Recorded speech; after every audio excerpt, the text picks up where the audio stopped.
Gumawa ng kasaysayan si Pinay tennis star Alex Ayala bilang kauna-unahang Pilipinang nagkamit ng championship title sa Women's Tennis Association o WTA. Tinalo ni Alex sa Mubadala DC Open 2026 Women's Singles sa Amerika ang world number 3 na si Jessica Pegula.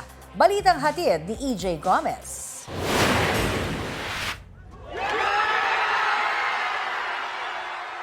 Sa kauna-unahang pagkakataon, nakamit ng isang Pilipino ang WTA Championship title. Nagkampiyon si Pinay tennis star Alex Ayala sa 2026 Mubadala DC Open Finals sa Washington DC sa Amerika.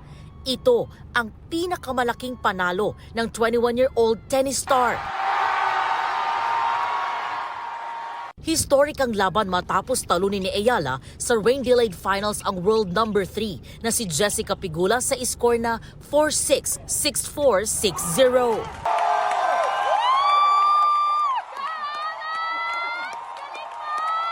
Kanya-kanyang wagayway ng watawat ng Pilipinas ang mga Pinoy at taga-suporta ni Ayala na nanood sa Washington, D.C. Dito naman sa Pilipinas, ang ibang Pinoy nagpuyat para subaybayan ang historic match sa watch party sa isang sports bar sa Pasig. Walang tigil sa hiyawan at palakpakan ang fans sa tuwing makakapuntos si Ayala. Ang dalawang grupong ito nag-cheers pa bago ang last point ng match. Ilang segundo pa, natuldukan na ang laro at si Ayala ang itinanghal na kampyon. Oh, super proud. Oh, congratulations, bonggang-bongga ka, girl. Alex all the way din daw ang grupo ng lawyers. Alex Ayala talaga matik yan. No questions asked. May ibang feeling pala na subaybayan mo siya ng gantong oras. Worth it.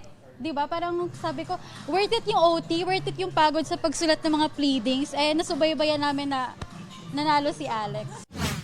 Ilang fans ni Ayala rin ang nagtungo sa watch party sa Bonifacio Global City sa Taguig para panoorin ang laban. Isa raw malaking karangalan si Ayala bilang kinatawan ng Pilipinas sa global sports stage. I'm not really a tennis fan, but I feel like if she wins this, it's a huge achievement for us Filipinos. And yes, I'm rooting for her. Go Alex, go Alex. Well, of course, she's representing the Philippines and syempre, suporta sa bansa natin tsaka sa mga atleta natin. Syempre nakaka-proud. I'm not a tennis fan myself, but because of Alex, syempre nakaka-inspire to watch a fellow Filipino to win on the big stage. Ngayong may WTA 500 title na si Ayala, umani siya ng 500 ranking points na nagpaangat sa kanya sa number 20 current world ranking. To all my supporters, thank you guys.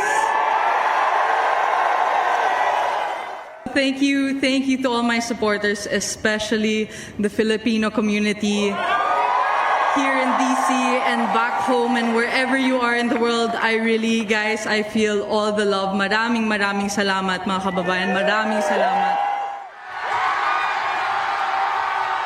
EJ Gomez, nagbabalita para sa GMA News.